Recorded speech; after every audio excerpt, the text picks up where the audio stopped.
Bien-aimés dans le Seigneur, bonjour. Nous souhaitons la bienvenue dans notre émission. Aujourd'hui, nous recevons pour vous le pasteur Nicolas Kizito Eri, un pasteur chrétien qui nous apporte un thème très important aujourd'hui. Il va nous aider à trouver des réponses à des questions très importantes qui se trouvent dans les cœurs de beaucoup de chrétiens à travers le monde et dont certains d'entre elles nous avons reçus par email, certains ont appelé par téléphone et aujourd'hui nous avons reçu le pasteur Nicolas qui va nous aider à trouver des réponses à toutes ces questions. Bonsoir pasteur. Bonsoir mon frère. Nous vous remercions d'avoir accepté notre invitation pour l'émission de ce soir. Nous voudrions d'abord pasteur vous demander si vous pourriez nous dire en bref le parcours de votre vie chrétienne. Comment avez-vous commencé votre ministère et dans quelle église, quelles ont été votre expérience du début? Bon, brièvement, je suis né catholique, des parents catholiques. Et depuis que j'avais 14 ans, j'ai été acolyte dans une paroisse de mon quartier où j'ai vécu depuis un certain temps. J'étais à la fois scout, acolyte, dans le groupe K et j'étais dans beaucoup de groupes de jeunes jusqu'à ce qu'à l'âge de 17 ans, suite à des questions que je me posais concernant l'avenir de l'humanité, étant donné que nous étions déjà au seuil du 3e millénaire, je me posais beaucoup de questions sur la fin de l'humanité et donc des questions ont trouvé des réponses dans mon cœur en 98 lorsque j'ai rencontré quelqu'un qui m'a présenté le message du temps de la fin, le message prêché par Frère Branham. J'avais 17 ans en 1998 et de là j'ai commencé à suivre une nouvelle voie, la voie du Seigneur. J'ai étudié la Bible, j'ai étudié le message profondément, suffisamment assez pour que déjà en 2006, après 7 ans d'études et de lecture approfondie, j'ai commencé à prêcher le message du temps de la fin. À partir du 6 septembre de l'année 2006. Et depuis ce temps-là, je suis Dieu de la chair. Donc ça veut dire qu'avant que vous ne commenciez votre ministère, vous étiez d'abord à l'Assemblée chrétienne de Rigini, c'est ça? Bien sûr, j'ai été d'abord un croyant simple, un laïc simple.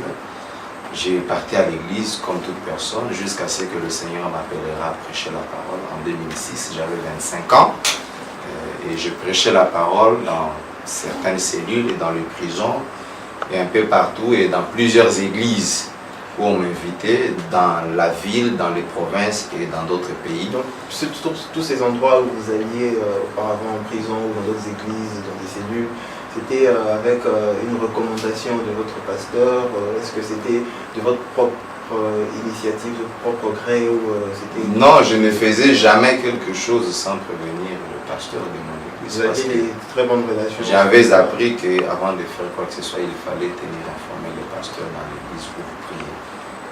Et donc il était au courant de tout ça.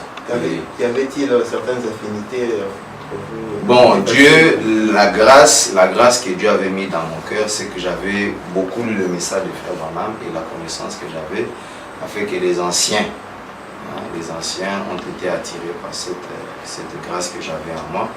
C'est ainsi qu'on avait de temps en temps des occasions de se parler à la maison, dans les réunions des ministres. Et donc j'ai eu ce privilège-là de discuter plus d'une fois avec eux sur des sujets assez profonds de la parole de Dieu, avec le révérend pasteur Baruti Kasongo chez lui à la maison. Donc on peut facilement comprendre comment est-ce que vous étiez aussi proche de lui malgré une foule de 12 000 personnes de brebis de l'Assemblée chrétienne de Rigoni. Bien sûr, parce que depuis 2001, 2002, 2003, j'ai eu accédé à certaines conférences et débats et j'ai eu à passer des émissions sur certaines chaînes de télévision. Et c'est ainsi que des amis et des personnes qui m'entendaient, qui m'écoutaient, qui me suivaient, sont allés en parler aux anciens, au pasteur révérend Baruti Kasongo ainsi qu'à ses associés. Et donc ils ont tenu à me chercher, ils m'ont vu, ils m'ont rencontré, je leur ai exposé plusieurs fois la parole de Dieu dans des circonstances restreintes et finalement j'ai pu obtenir de lui une lettre, un ordre de mission pour aller prêcher la parole dans le Bas-Congo, à l'ouest de la République démocratique du Congo. Donc on se connaissait particulièrement bien. Bien, mais pasteur, il semble que maintenant il y a certaines informations qui courent de bouche en bouche et des cœurs de beaucoup de chrétiens. Semble-t-il que maintenant vous avez votre propre église et que vous êtes vous-même pasteur, vous êtes vous-même berger. Est-ce que c'est une initiative que vous avez vous-même initiée ou c'est quelque chose que votre pasteur a commencé ou il vous a placé comme étant berger dirigeant? Non. Donc, quand j'ai commencé à prêcher la parole en 2006, donc de 2006 en 2011, j'ai prêché la parole un peu partout. Mais suite à mon voyage de l'Ouest, dans le Bas-Congo et particulièrement dans la ville pétrolière de Mwanda, j'étais à quelques kilomètres seulement de l'embouchure du fleuve Congo, j'ai eu à cœur d'écrire un document, je suis revenu. Et suite à un ouvrage que j'avais écrit en 2 volumes, j'ai été excommunié de l'Assemblée chrétienne de Rigini. J'ai été excommunié de l'Assemblée chrétienne de Rigini le 3 juin 2012. Donc il y a pratiquement une année, quelques 2 ou 3 mois. Cette excommunication avait été prononcée à l'insu du pasteur Barouti, puisque vous avez dit tout à l'heure que vous connaissiez particulièrement. Alors comment ça s'est passé aussi facilement? Est-ce qu'il était au courant? Peut-être que c'était quelque chose... Non, il était au courant. À ce moment-là, il était aux États-Unis d'Amérique. Bon, il y a à boire et à manger dans cette histoire. Il était au courant. Et ses associés ont prononcé cette excommunication en son nom. Et c'était fait le 3 juin 2012. Il semble que c'était un sujet tout à fait complexe. Est-ce que vous pourriez quand même donner un peu plus d'éclaircissement? Comment est-ce que vous en êtes arrivé là? Est-ce qu'il y avait des mystères à déceler? Non, c'est-à-dire que j'ai écrit un livre. Le livre est volumineux, c'est livre à 2 tomes. Le livre à 2 tomes. Ce livre est intitulé Le dernier tournant du dernier siècle, 2012 et 2013. Et dans ces livres-là, j'ai essayé de soulever certains points vitaux et ces points-là ont malheureusement caressé les anciens dans le sens contraire au poil. Et c'est pourquoi ils n'ont pas été satisfaits, ils n'ont pas été très contents du contenu de certains chapitres de ces ouvrages-là et donc ils ont résolu de me diaboliser. Dans ces ouvrages-là, j'ai essayé d'aborder beaucoup de choses assez importantes qui ont aidé beaucoup de prédicateurs et les enfants de Dieu un peu partout. Est-ce que cet ouvrage-là est accessible à tous les chrétiens? Est-ce que n'importe qui peut l'avoir, l'obtenir? Bien sûr, l'un des tomes, le premier tome, il est là, le dernier tournant du dernier siècle, ça c'est le tome 1, de l'ouvrage, les derniers tournants du dernier siècle, 2012 et 2013, le tome 1, et c'est un livre de 280 pages, et le deuxième tome porte le même titre, les derniers tournants du dernier siècle, tome 2, 2012 et 2013, celui-ci là 415 pages, et c'est suite à ces 2 livres-là, c'est le contenu de ces 2 ouvrages qui ont abouti qui ont poussé les anciens de l'Assemblée chrétienne de Rigini à m'excommunier de leur église. Après que j'eusse été excommunié, j'ai rédigé un 3e livre que j'avais intitulé La dernière excommunication du dernier siècle, 2012 et 2013. La dernière excommunication, ça a été publié après? Après l'excommunication de votre frère, le frère Nicolas, par les anciens de l'Assemblée chrétienne de Rigini. Et dans ces livres, vous allez trouver les 95 thèses que Martin Luther avait écrites contre le système de l'Église catholique et qui avait abouti à son excommunication par le pape Léon X pendant le XVIe siècle, pendant le Moyen-Âge. Ah d'accord, bien aimé dans le Seigneur, comme vous le voyez, nous sommes donc en connaissance maintenant de ces livres qui ont fait l'objet Alors, il y a une raison pour laquelle notre frère Nicolas a été excommunié de l'église. Alors, je suis sûr que tous les frères dans le monde voudraient bien savoir qu'est-ce qu'il y a dans ce livre, qu'est-ce qui a été dit à l'intérieur, est-ce qu'il y a eu des insultes, est-ce qu'il y a eu des calomnies. Alors, d'ailleurs, je reviens sur le pasteur Nicolas. Parlez-nous un peu de ce livre, essentiellement le dernier tournant du dernier siècle. Est-ce qu'il y a quelque chose d'insultant à l'égard des pasteurs, du pasteur Barozzi particulièrement? Non, non. En fait, dans ces livres-là, il y a certains points vitaux qui ont constitué la paume des discordes entre moi et les anciens. Il y a certains points vitaux qui ont constitué la paume des divergences, des divisions entre moi et les anciens. Et principalement, il y en a trois. Principalement, il y en a trois. Parce que dans ces deux livres ici, il y a des allusions que j'ai faites au calendrier Maya sur la fin du monde en 2012, le 21 décembre 2012. J'ai fait allusion à ces calendriers Maya avec tous les détails et la grâce que le Seigneur m'avait donnée de comprendre la portée prophétique de ce que les Mayas annonçaient en rapport avec la date du 21 décembre 2012. C'est en rapport avec la fin du monde. C'est en rapport avec cette date que vous avez reçu l'inspiration de ces grands titres, le dernier tournant. Non, l'inspiration du titre, je l'ai puisé de plusieurs brochures de Frère Branham. Je vais y revenir, mais le deuxième point qui a fait l'objet de la paume de discorde entre moi et les anciens dans l'Assemblée chrétienne des Réunis, je vous dis que le premier point, c'est le calendrier Maya, et le deuxième point, c'est le point relatif aux constructions qui valent des millions de dollars, des bâtiments des églises qui valent des millions de dollars. Et j'ai essayé de démontrer dans ce livre que la pensée, l'esprit de Dieu n'a jamais été d'accord avec tous ces bâtiments luxueux, pompeux, somptueux.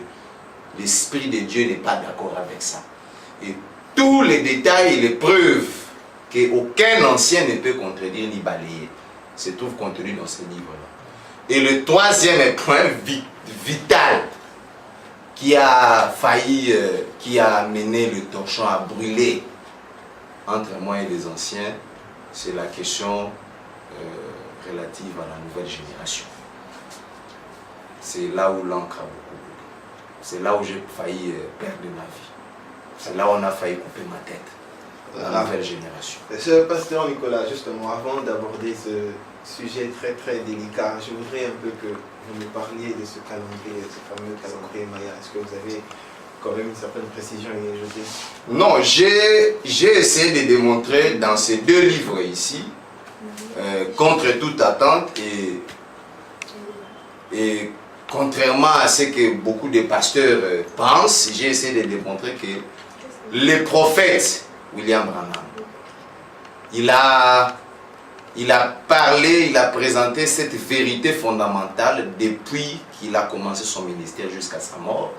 Cette vérité fondamentale d'après laquelle Dieu a écrit 3 Bibles. La première Bible, Dieu l'a écrite dans les zodiaques, dans les étoiles. La deuxième Bible, Dieu l'a écrite dans la pyramide d'Enoch en Égypte. Et la troisième Bible, c'est celle que nous avons ici. Et par rapport à cette première Bible que Dieu a écrite dans le ciel, dans les zodiaques, c'est-à-dire dans les constellations, le prophète nous révèle qu'avant que Dieu ne fasse quelque chose sur cette terre des hommes, mon frère, Dieu commence par les montrer au ciel, à travers les étoiles, le mouvement du soleil, la lune, les étoiles et les planètes. Parce que les planètes, les constellations, les étoiles sont tout un langage de Dieu. C'est pourquoi j'ai essayé, vous allez le voir même au dos du tome 1, j'ai essayé de montrer que les premières personnes qui ont su que le Messie était sur la terre ici des hommes pour racheter l'humanité, ce n'étaient pas des pasteurs, ni des lévites, ni des gens qui travaillaient dans le temple. Mais les premières personnes qui ont su que le grand Messie, le Rédempteur de l'humanité était déjà venu, c'était les mages, les astronomes. Ils venaient de l'Inde. C'était des Indiens.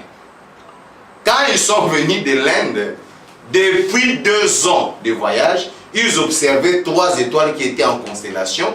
Arrivés à Bethléem, ils ont posé la question en passant par Jérusalem. Où est le roi des Juifs qui vient de naître? On dit pourquoi? Parce que nous, les mages et les astronomes, nous avons vu son étoile depuis l'Inde, en passant par les Mésopotamies, et nous sommes venus pour l'adorer. La Bible dit que Hérode et tout Jérusalem avec lui furent troublés. Donc, Dieu parle dans les étoiles. Deuxièmement, les premières personnes qui ont su que dans ce 20e siècle, il y a un grand événement qui allait se dérouler dans la deuxième moitié du 20e siècle. Les premières personnes qui ont su cela, ce n'étaient pas des pasteurs. Les premières personnes qui ont su que Dieu devait révéler sa parole, la révélation de cette sceaux. En 63, les personnes qui ont découvert ça, c'était toujours les astronomes de l'Inde, les Indiens. J'ai appris que tu as vécu en Inde depuis un certain temps. Ces Indiens-là, ils savaient qu'avant que Dieu ne fasse quelque chose sur la terre ici des hommes, Dieu le montre d'abord au ciel. Le prophète dit qu'il y a eu 5 étoiles, 5 planètes que les Indiens avaient vues en 62, qui devaient former une constellation annonçant que la grande révélation de la parole devait être accordée aux hommes pendant ce temps ici. Voyez-vous? Et c'est comme ça que quelques mois après, Dieu confirma cela lors de l'ouverture de cette sceaux. Les astronomes de l'Inde, en 1962, étaient les premières personnes qui avaient su que dans cet âge de la Odyssée, Dieu va révéler sa parole selon le livre de l'Apocalypse.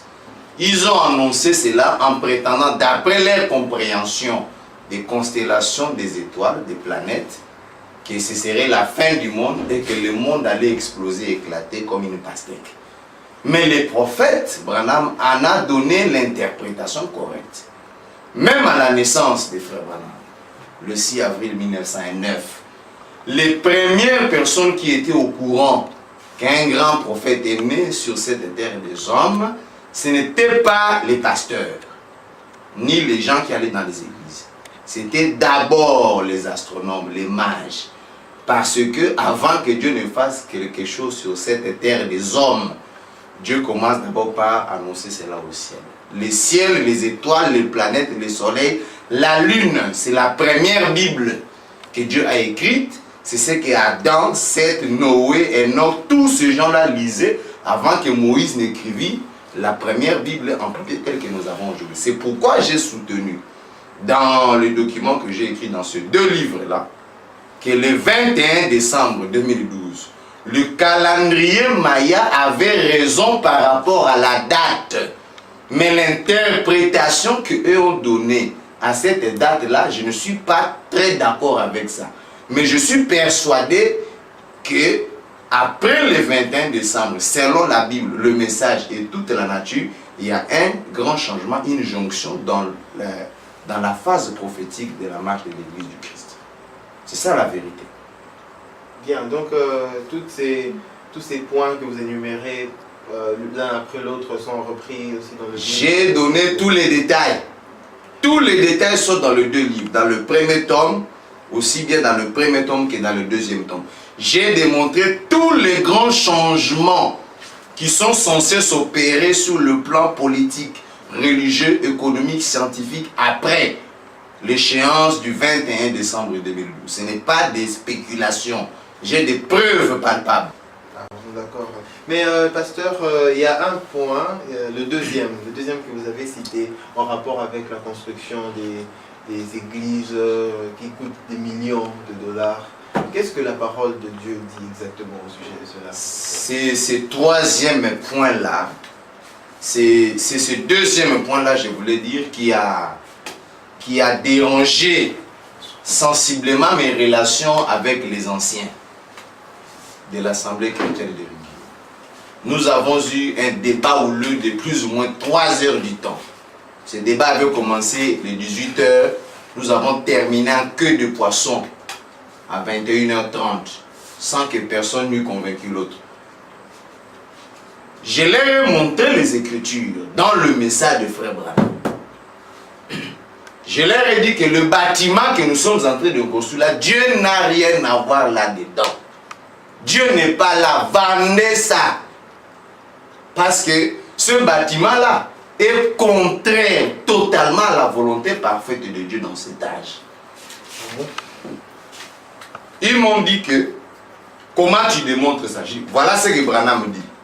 Le prophète que vous avez prêché pendant 40 ans, il dit, dans l'âge de l'église de Laodicée, tous les pasteurs du message au Congo ici, ils ont cette brochure ici. Les frères Branham, l'âge de l'église de Laodicée. Tous les pasteurs du message du Congo et du monde entier, ils ont cette prédication ici. Donc, au paragraphe 148, le prophète Branham dit que voyez où en sont ces assemblées de Dieu qui tenaient leurs réunions dans un bâtiment ordinaire de bois, dans quelque chose de comme ceci, c'est-à-dire comme le Branham Tabernacle. Mais maintenant, ils construisent un bâtiment de 6 millions de dollars et ils disent que Jésus vient bientôt. Vos œuvres prouvent que vous ne les croyez pas. C'est de l'hypocrisie. Ils bâtissent des bâtiments qui valent des millions de dollars et font des choses comme cela tout en disant que Jésus vient bientôt. Et des pauvres missionnaires dans les champs de mission n'ont même pas de chaussures. Des vrais missionnaires qui craignent Dieu sans chaussures. Et vivant de 2 rations de riz par semaine, ils ne mangent que 2 fois la semaine afin de pouvoir apporter l'évangile à travers la jungle et à des endroits du même genre pour l'apporter à leurs frères. Et nous construisons des bâtiments de 6 millions de dollars avec des églises, des grands vitraux et tout le reste. Et nous mettons tout l'argent dans ces choses. Ils ont même tellement d'argent que parfois ils ont des associations de crédit au sein même de leurs églises. J'ai dit aux anciens que cette citation s'adresse directement à nous, l'Assemblée chrétienne d'Iridini. Donc, vendons le bâtiment. Et comment ils ont réagi? Vous avez lu cette citation Ils ont dit, frère Nicolas, cette citation est dangereuse pour l'Église. Si nous laissons ton livre entre les mains des gens et que les enfants de Dieu tombent sur ces déclarations-là de frère Branham, mon fils, Ozolukande rébellion Namboka. Donc, c'est-à-dire qu'ils ont renié carrément cette... Ils ont rejeté les déclarations du frère Branham. Moi, je leur ai dit que si nous rejetons cette déclaration ici, pasteur, nous marchons sur les traces de l'Église catholique romaine. Pourquoi? Parce que dans le 3e sceau, le prophète insiste au paragraphe 299 pasteur, et 300. La prédication précédente, c'était laquelle? L'âge de l'église de Laodicée, c'est prêché en décembre 60. Il parle de cet âge ici. Tu es riche, mais tu es pauvre, misérable avec lui. C'est là où il parle de ça. Et dans le 3e sceau, lorsqu'il révèle le mystère du cavalier sur le cheval de couleur noire, le prophète dit, qu'est-ce que l'antichrist était en train de faire? Il s'emparait des richesses du monde. La balance pesait une mesure de blé pour un denier, 3 mesures d'orge pour un denier. Le cavalier sur le cheval noir, voyez, il dépouillait ses sujets de leur argent. Alors que la Bible l'a prédit, qu'il détient après peu toutes les richesses du monde entier. Comme nous le disions hier soir en parlant de la Russie et tout ça, ils prennent simplement tout l'argent, ils dépouillent les gens. Maintenant, voyez-vous d'où vient cette vieille pratique? Quelle pratique? De faire des collectes d'argent dans l'église.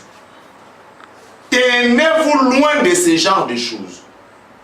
Pour construire une organisation ou quelque chose de grand, de 1 million de dollars par ici. Et vous voyez quelle est la mère de cela. C'est l'église catholique. Je dis au pasteur que non, ce que nous faisons là, je vous dis, c'est le prototype du Vatican. On risque un jour de nous assimiler à l'Assemblée chrétienne de Rome. Et ironie du sort, ce sont les mêmes mots. C'est les mêmes sigles. ACR, Assemblée chrétienne de Rome là-bas, Assemblée chrétienne de l'Église. Je leur ai dit que nous courons un danger.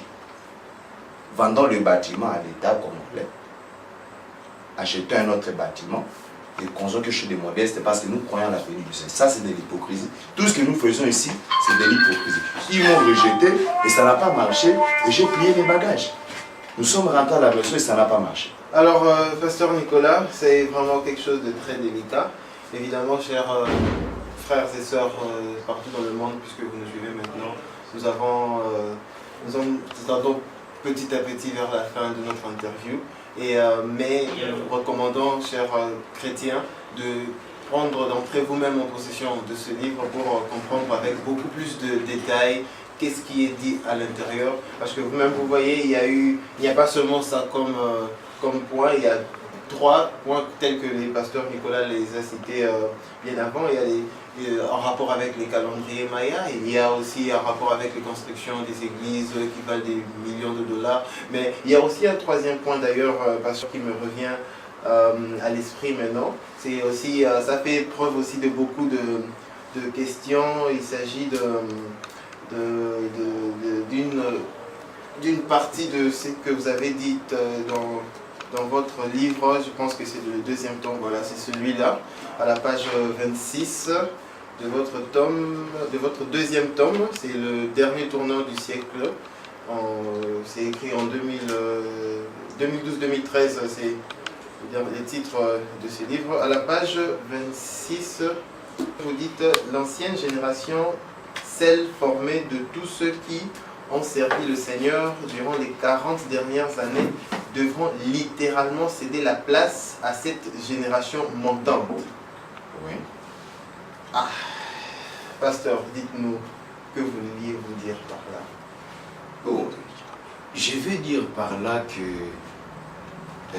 il y a une nouvelle génération dont je crois la montée à partir de cette année 2013.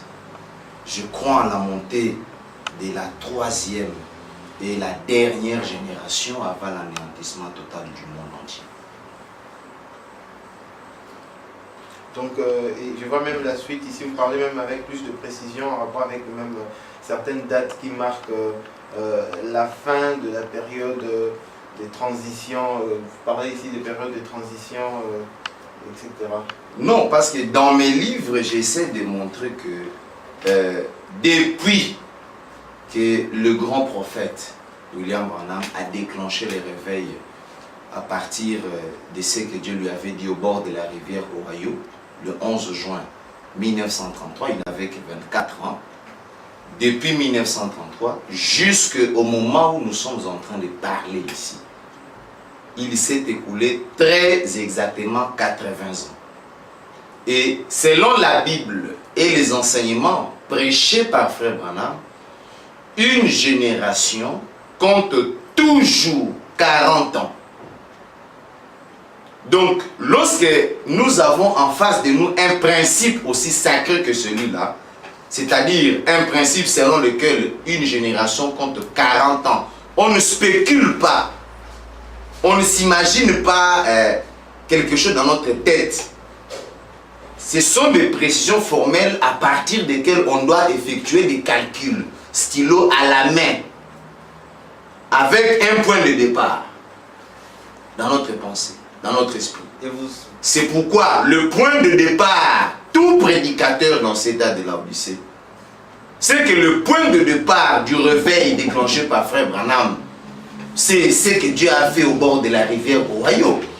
Le 11 juin 1933, lorsque Dieu dit à Frère Branham dans une colonne de feu, comme j'avais envoyé Jean-Baptiste pour préparer ma première venue, je t'envoie avec un message. Donc c'est 1933. Tout a commencé là. C'est 1933. C'est le point de départ. Depuis 1933 jusqu'en 1973, c'est le temps que Dieu avait imparti pour la première génération de jeunes gens qui avaient suivi Frère Branham depuis qu'il a commencé son ministère. Dont le Kuhlman, les Peregrine, les Lival, les Sotman, tous ces gens, les Dignon Jackson, de Parnell, de Riddle, tous ces gens-là que Branham cite dans les brochures, dans les bandes. Le temps que Dieu leur avait imparti, c'est de 1933 en 1973. Au seuil de l'année 1973, la parole traversa l'océan Atlantique. Jusqu'en 1973. 73.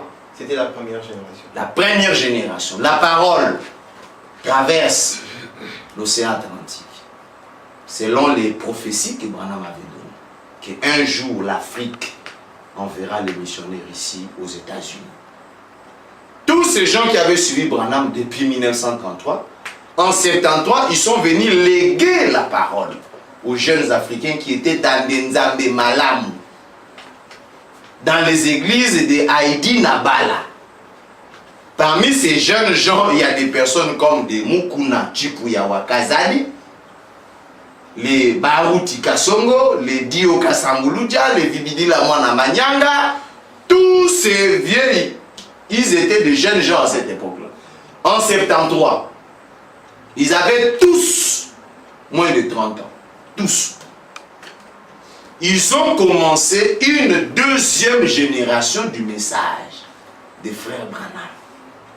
Et cette génération-là a perduré pendant 40 ans. Arrivé en 2013, c'est la fin d'une génération.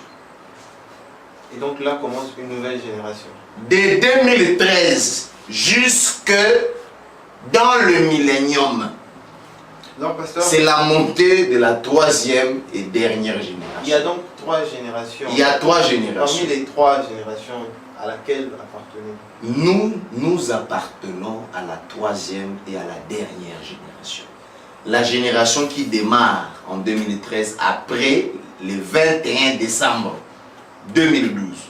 C'est ce qui corrobore le calendrier Maya. Parce que les astronomes de l'Inde avaient dit qu'après le 21 décembre 2012, il y aura changement de pôle magnétique de la Terre. Le nord deviendra le sud et le sud deviendra le nord. Le prophète explique ce que ça veut dire. Lorsque Esaïe prédit la venue de Jean-Baptiste, il dit que les montagnes seront rabaissées et les vallées seront exaucées. Le nord devient le sud. Tout le grand lac que nous connaissons dans le monde, Dieu le rabaisse. Et Dieu prend les vallées des pauvres gens, des gens qui n'étaient pas connus, des villes, des méprisés du Seigneur. Il les fera monter pour cette nouvelle marche. Mais maintenant que vous dites que vous appartenez à la troisième génération et que c'est là la deuxième génération, je veux dire, doit céder la place à la nouvelle génération, qui est aujourd'hui la troisième génération, justement à laquelle vous appartenez. Quel sera le sort des générations passées, la première, la deuxième? Ils vont mourir, quel leur adviendra-t-il? Ils seront comme Saoul. Voyez-vous? La Bible dit ceci.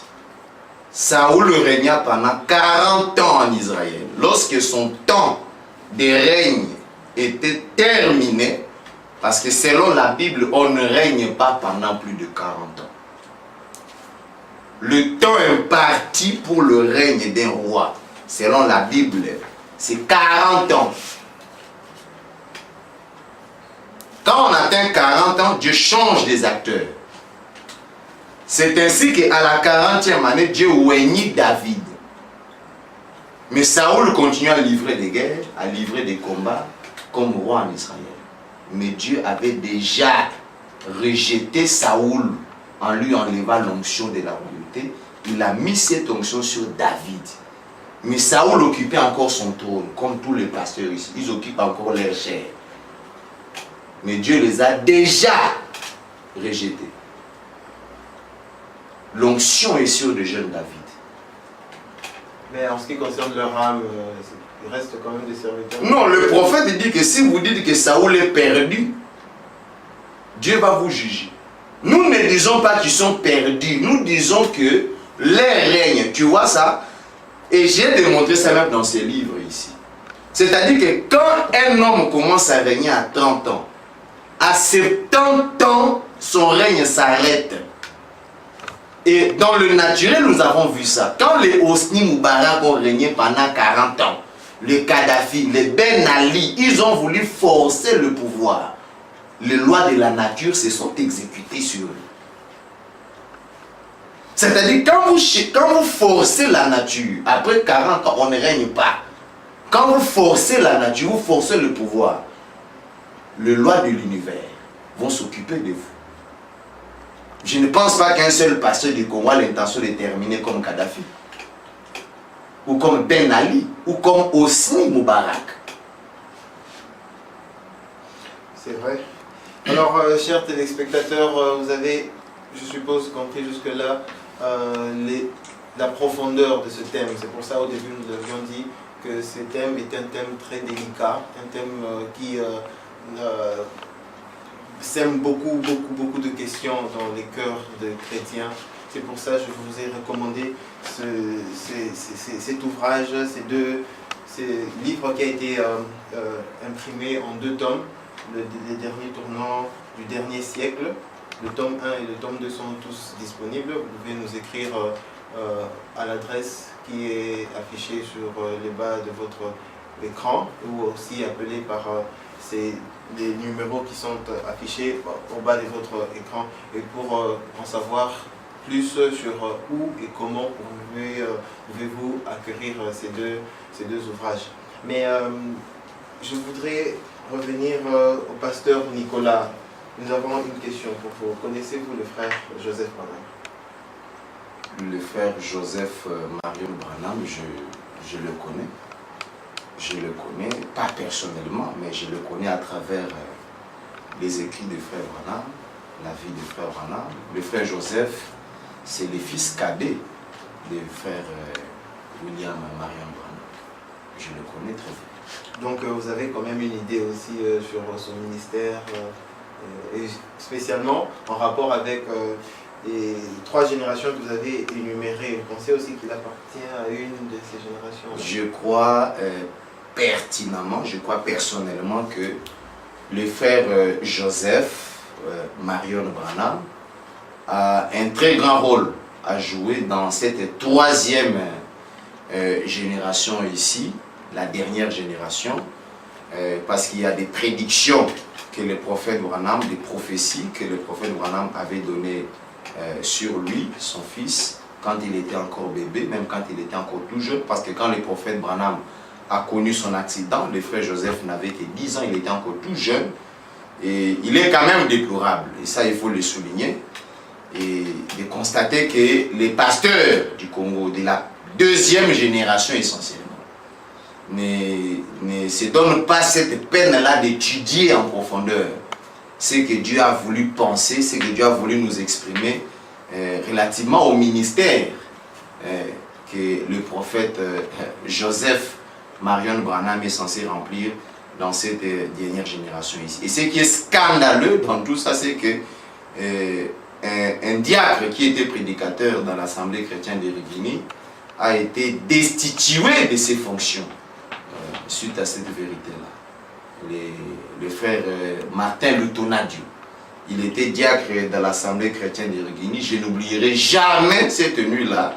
Il a prêché un message concernant le frère Joseph Branham en lisant une série de citations du frère Branham, en les appuyant sur les saintes écritures de la Bible concernant le frère Joseph Marion Branham, en démontrant que le frère Joseph Branham, c'est la continuité du ministère des frères Branham. Le frère Joseph Branham a la double portion de l'esprit qui était dans le frère Branham, et ça a caressé le pasteur Barouti dans le sens contraire au poil. Est-ce que ces déclarations-là ont été appuyées par les citations du frère Branham? Des citations du message, des brochures de Branham et de la Bible. Et quand est-ce que ça s'est passé à l'Assemblée chrétienne de Rigini? Dans l'Assemblée chrétienne de Rigini, en pleine veillée de Sainte-Seine, et plus ou moins 14 000 personnes étaient ce jour-là. Le frère Martin Lutonadio a prêché un puissant sermon, un message merveilleux, nous étions tous contents. Mais juste quand il descendait de la chair, non seulement il a été blâmé en public pour avoir lu ces citations-là de frère Branham concernant le frère Joseph Branham, le patron de la voix de Dieu dans le monde entier. Non seulement il a été blâmé pour ça, Mais pire que ça, non seulement les responsables de l'Assemblée chrétienne de Riguigny se sont permis de destituer le diacre Martin Lutonadio de ses fonctions de diacre pour avoir lu une série de déclarations prophétiques de frère Branham concernant son fils Joseph Marion Branham, on l'a obligé qu'à la fin de l'année 2011, le 31 décembre 2011, il devait déposer sa lettre de démission du comité de l'église. Il a été excommunié par le pasteur Léonard Baruti Kassouma du comité de l'église. Donc aujourd'hui, il ne fait plus partie de... Parce que il ne fait plus partie du comité. Parce que les responsables de l'église n'ont pas voulu avaler la vérité selon laquelle un successeur de Branham viendrait de quelque part en dehors de l'Assemblée chrétienne de Riguigny. Pourquoi ça?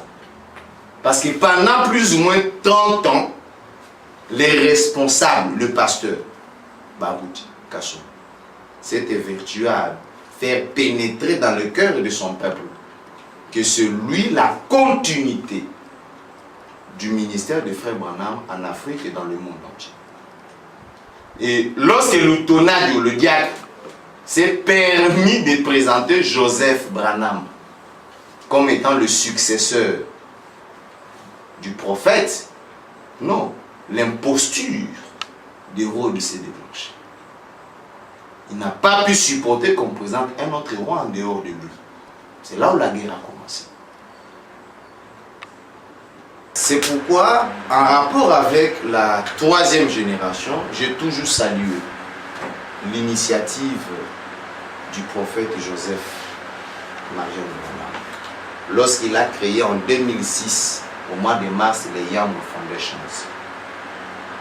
Il croit en la nouvelle génération. Dieu lui a permis de comprendre l'impact qu'auront les jeunes dans cette dernière jonction de la marche de l'Église pour nous amener dans le millénium.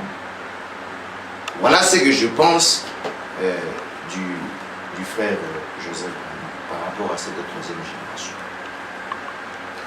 Alors, merci pasteur pour cette claire votre déclaration qui révèle votre position en rapport avec le prophète de la nouvelle génération, le prophète Joseph Marion Branham.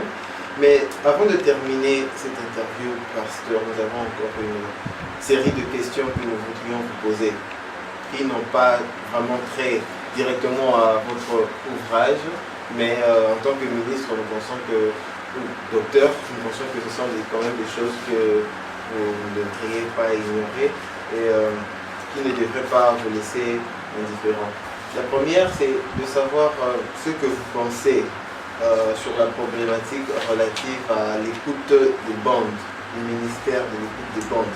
C'est d'ailleurs un sujet qui a agité beaucoup de gens, spécialement à l'Assemblée chrétienne de Riguigny, avec le pasteur Baruti qui a limogé son associé, le pasteur Mali, Serge Mali Koumou, qui a été limogé. Quelles sont vos impressions, docteur Nicolas?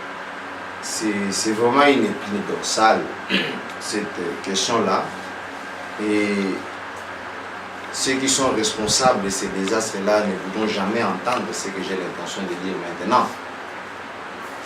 Parce que les prophètes, en dehors des 5 ministères qui font fonctionner l'Église corps mystique du Christ, les prophètes ont inséré un nouveau ministère qu'il appelle le ministère des bandes. Et ce ministère des bandes a fait que dans notre pays et dans plusieurs pays du monde, des jeunes gens et certaines personnes âgées ayant été déçues du comportement de leurs conducteurs ont résolu de ne plus fréquenter des églises parce que les églises les ont dessus. Les églises qui est considérées comme étant gauchiennes, un lieu de refuge, est finalement devenu un lieu de servitude. Et les pasteurs étant devenus des maîtres des corvées. Des jeunes gens et des personnes averties par le prophète ont résolu de sortir et de se réunir autour des bandes de frères. Or, cette pratique-là a constitué une menace pour la popularité de l'Église. Le nombre de personnes grossissant dans les églises. C'est pourquoi le pasteur Barouti s'est déchargé violemment contre ce ministère de l'écoute des bandes. Il accusera son pasteur associé, son directeur du cabinet, le frère Mali Koumou Serge, prétendant que c'est lui qui serait l'initiateur du ministère de l'écoute de bande, en dépit de toutes les brochures que le pasteur Barouti a déjà lues pendant toutes ces années dans le message de foi. Il ignore que Branham a parlé du ministère de l'écoute de bande. Il accuse son associé, directeur du cabinet à la fois, d'être en train de baptiser les gens à la voix de Dieu en prétendant que c'est une église que Mali a commencé, malgré tous les voyages qu'il effectue à Jeffersonville. Et il sait que dans la voie de Dieu de Jeffersonville, il y a un baptistère dans lequel on baptise les gens. Des personnes qui ne veulent pas aller dans les églises des gens. Et ça a posé un sérieux problème. Et le pasteur évoquera la notion de l'incompatibilité des fonctions. Que Mali ne pouvait pas à la fois être pasteur associé dans son église à lui Barouti et directeur de la voix de Dieu à l'écoute des bandes.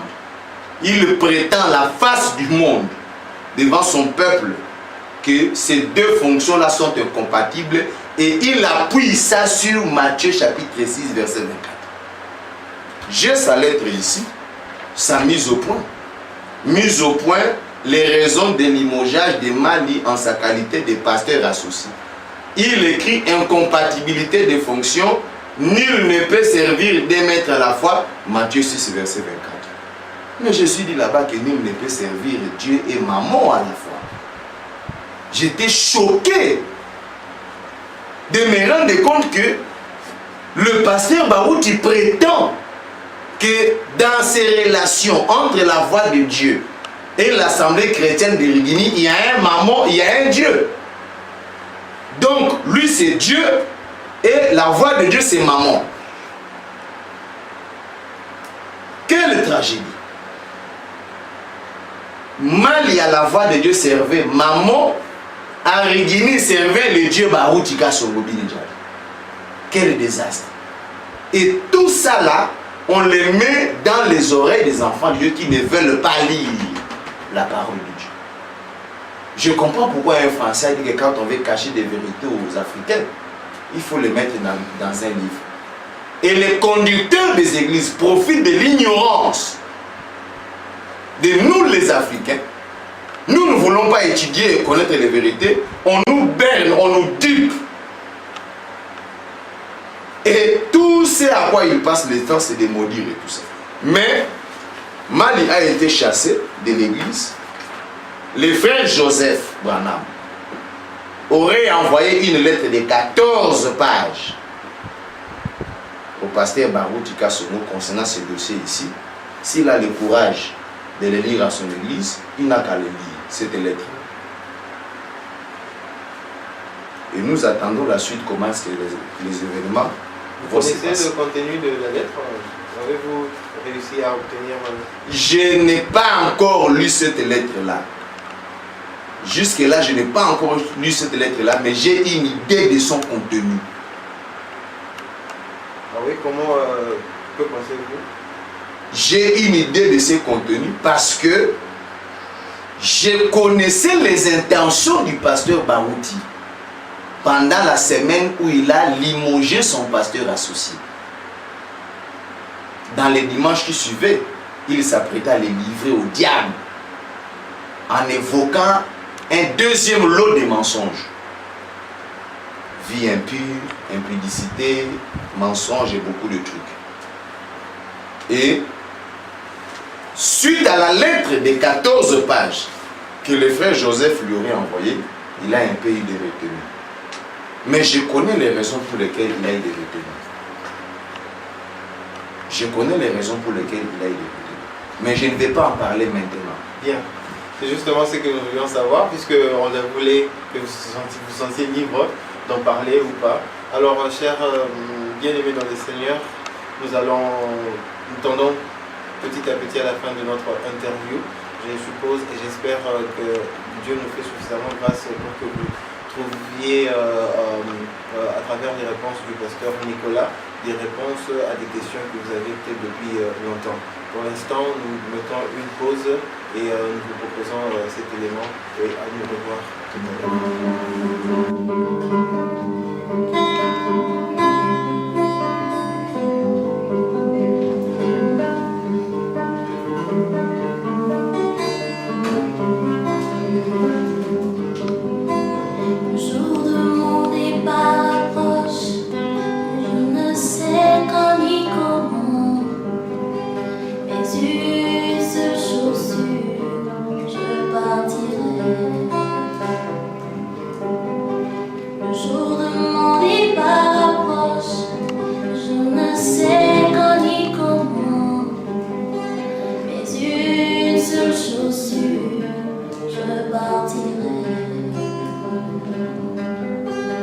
J'abandonnerai tout ce qui m'est cher, ma chère épouse, mes enfants que j'entends rester loin.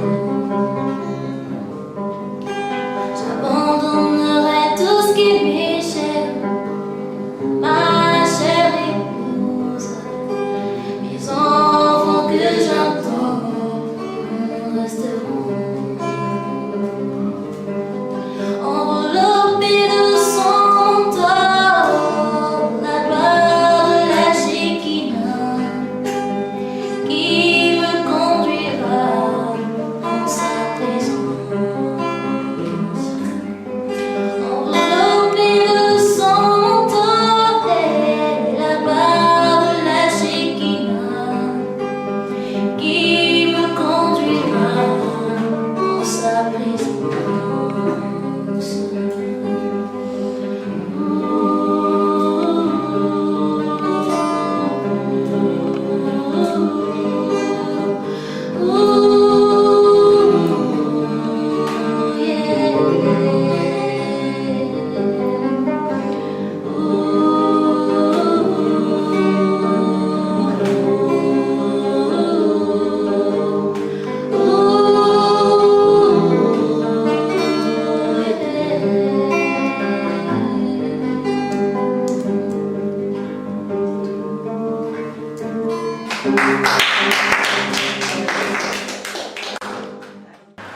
Voilà, nous sommes déjà à la fin de notre interview. Nous allons directement passer à la dernière question. Révérend pasteur, quel est votre dernier message, le message le plus capital que vous pouvez passer en rapport avec le thème d'aujourd'hui, la dernière génération, la nouvelle génération? Le message que j'aimerais adresser à cette troisième et dernière génération, c'est que depuis 1963, l'ouverture de cette sceau, jusqu'en 2013, l'Église a connu une marche avec des jonctions.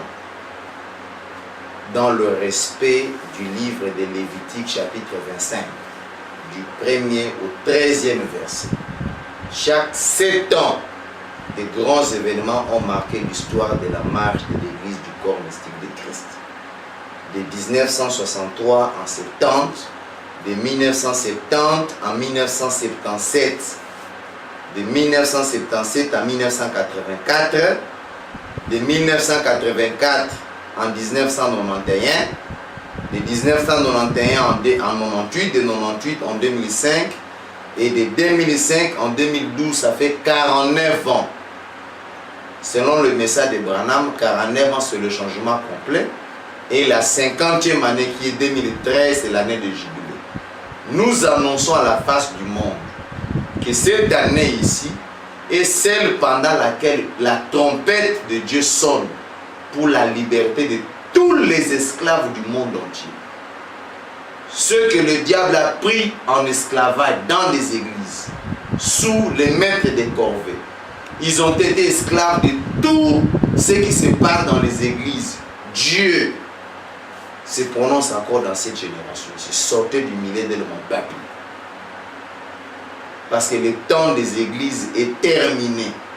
Le temps des maîtres des corvées est terminé. Dieu est descendu, il a entendu les cris de son peuple.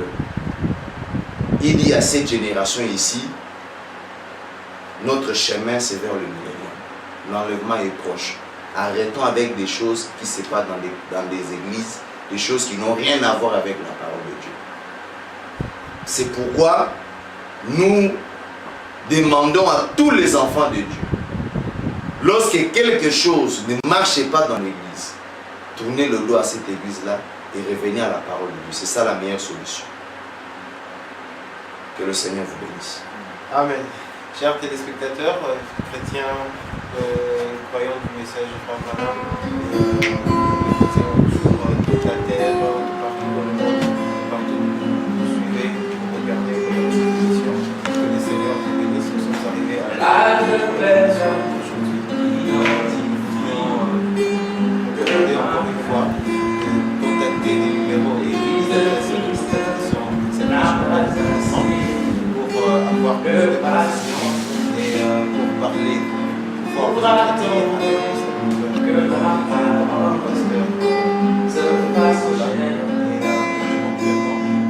Pour attendre que l'ange puissant s'incarne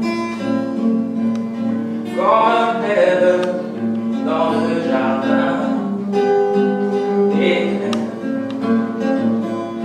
N'a pas attendu que l'arbre de vie se fasse en chêne comme Richard dans le jardin d'Éden. N'a pas attendu que l'arbre de vie se fasse en chêne. Oh, oh, oh, oh. Le père de l'agneau, le père de l'agneau, le père de l'agneau, l'homme qui trace son père.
le Fils de l'homme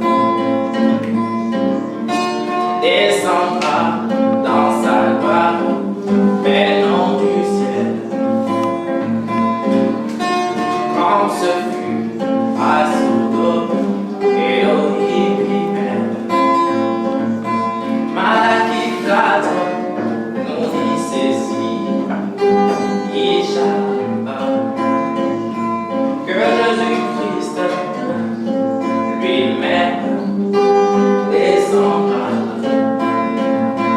dans une chair humaine et envoie sa parole. S'il est elle unira le corps à la tête.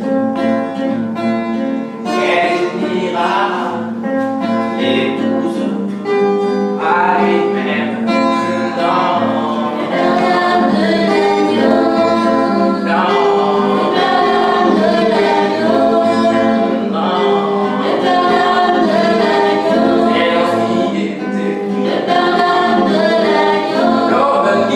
Son père et s'attachera à sa femme. Tous deviendront une même chair. C'est pourquoi Jésus dit à son père pour venir au cœur. Savnat Baya, Savnat Baya.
Un jour me levant un matin,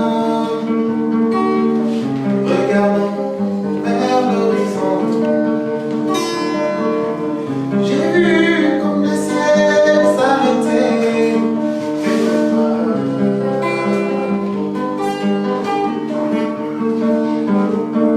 Marchant pour atteindre un lieu précis, j'ai vu que le ciel était encore loin, près de moi.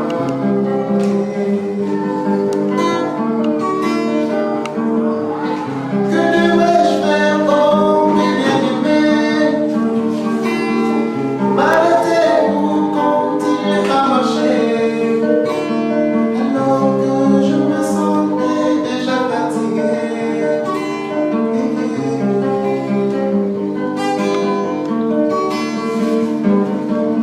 Le ciel est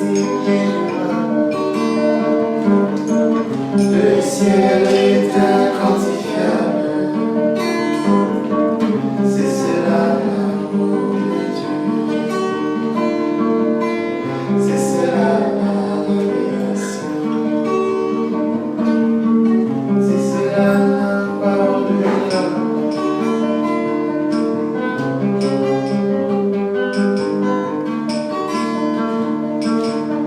Lumière se lèvera aussi le matin,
bien. Et déjà, j'ai fait les yeux vers les nations et regardé. Et soyez saisis d'étonnement et d'épouvante, car je vais faire en vous une que vous ne croyez si on a pas compris.